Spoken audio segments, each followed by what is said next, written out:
కడప జిల్లా గువ్వల చెరువు ఘాట్ రోడ్లో జరిగిన ఘోర ప్రమాదంలో 5గురు చనిపోయారు. అతివేగంగా వెళ్తున్న లారీ ముందు వెళ్తున్న కారును ఢీకొట్టి దానిపై పడిపోయింది.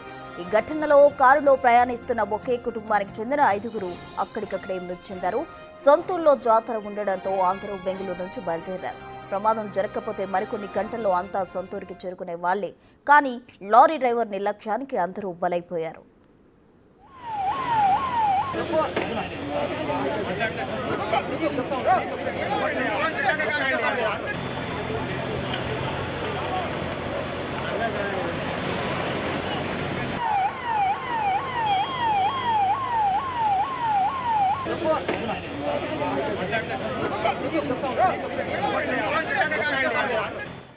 కడప జిల్లా గువ్వల చెరువు ఘాట్ రోడ్లో రోడ్డు ప్రమాదానికి సంబంధించి పూర్తి డీటెయిల్స్ మా ప్రతినిధి దామోదర్ అందిస్తారు. దామోదర్, ప్రస్తుత ఏదైతే కడప జిల్లా వైఎస్ఆర్ కడప జిల్లా రాయచోటి కడప జాతీయ రహదారిపైన గువ్వల చెరువులోనే రెండవ ఘాట్ రోడ్ లో ఈ ప్రమాదం చోటు చేసుకుంది. ఇటు కడప నుంచి ఒక బండల లారీ, ఏదైతే బండల లోడుతో వస్తున్న లారీ ఇటు దిగువకు వస్తుండగా ఇటు ఇక్కడ ఏదైతే బెంగళూరు నుంచి బద్వేల్ కు వెళ్తున్న ఒక లారీ ఇటు ఘాట్ రోడ్ లో ప్రయాణం చేస్తున్న సందర్భంలో మలుపు వద్ద ఈ ప్రమాదం చోటు చేసుకుంది.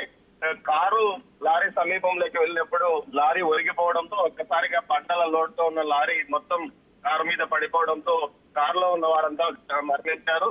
ఏదైతే బద్వేల్ మండలం చింతపుత్తేపల్లికి చెందిన వారుగా గుర్తించారు. జాతర వాళ్ళకి స్వగ్రామంలో జాతర జరుగుతుండడంతో బసినేని శ్రీకాంత్ రెడ్డి, ఆయన భార్య శిరీష, వారితో పాటు వారి సమీప బంధువులు కోడూరు మండలం మేకవారిపల్లికి చెందిన స్వర్ణ, కోడూరు మండలం గంగిరెడ్డిపల్లికి చెందిన శక్తి, వీరితో పాటు వీరిద్దరి పిల్లలు హర్షిని, రిషి, వీరంతా ఘటనలో మరణించారు. మొత్తం 6గురు ఘటన ప్రమాదంలో మరణించినట్లు పోలీసులు గుర్తించారు. అయితే లారీని పైకి తీసుకురావడానికి చాలా కష్టపడాల్సి, లారీ కింద ఉన్న మృతదేహాలను వెలికి తీయడానికి పోలీసులు కానీ ఫైర్ సిబ్బంది చాలా కష్టపడాల్సిన పరిస్థితి ఏర్పడింది.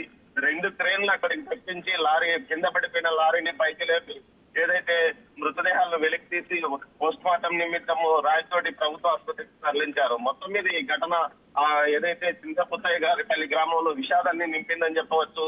మరికొంత సేపట్లో స్వగ్రామం చేరుకుని రేపు జరగబోయే గ్రామ జాతరలో పాల్గొనున్న శ్రీకాంత్ రెడ్డి కుటుంబం మొత్తం ఈ విధంగా ఘటనలో మరణించడము, వారితో పాటు వారి సమీప బంధువులు మరదలు కూడా మరణించడంతో వారు ఈ 2 గ్రామాల్లో విషాదం నెలకొందని చెప్పవచ్చు. ప్రస్తుతం మొత్తం మీద లారీ వద్దకు ఏదైతే కారు వెళ్లిన సమయంలో ఒక్కసారిగా మలుపు వద్ద టర్నింగ్ లో లారీ ఒక్కసారిగా వైపుకు ఒరిగి కారు మీద పడడంతో ప్రమాదం చోటు చేసుకుందని ఏదైతే అక్కడున్న సాక్షులు అంటున్నారో. దీనికి సంబంధించి ఓవర్లోడ్ ఎక్కువగా వేసుకున్నారా, లారీ ఏదైనా చాకప్స్ కు సంబంధించి బలహీనంగా ఉండడంతో ఈ విధంగా ఒరిగిపోయిందా, పూర్తి ఏదైతే కంట్రోల్లో లేని లారీలో ఎక్కువ లోడ్ తో వస్తుండడం వల్లనే ఈ ప్రమాదం, అధిక టన్నేజ్ వల్లనే ఈ ప్రమాదం చోటు చేసుకుందని పోలీసులు ప్రాథమికంగా నిర్ధారించారు. దీనికి సంబంధించి లారీ యజమానితో పాటు అటు ఏదైతే లారీ డ్రైవర్ పైన కేసు నమోదు చేశారు. ప్రద్దున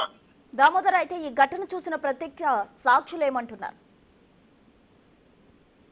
ప్రస్తున దామోదర్, ఈ ఘటన చూసిన ప్రత్యక్ష సాక్షులు ఏమంటున్నారు?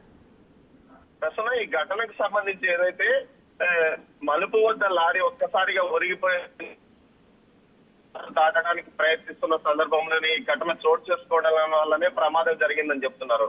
ఒక్కసారిగా లారీ ఒరిగిపోవడం అనేది ఈ ప్రమాదానికి కారణం అని చెప్తున్నారు. ఓవైపుగా లోడ్ వేయడంతో పాటు ఏదైతే చాకప్స్ సంబంధించి కట్టలు బలంగా ఉండడము, ఓవైపుగా లారీ ఉన్నట్టుండి ఒరిగిపోవడంతో ప్రమాదం చోటు చేసుకోవడంతో కారు మీద పడింది.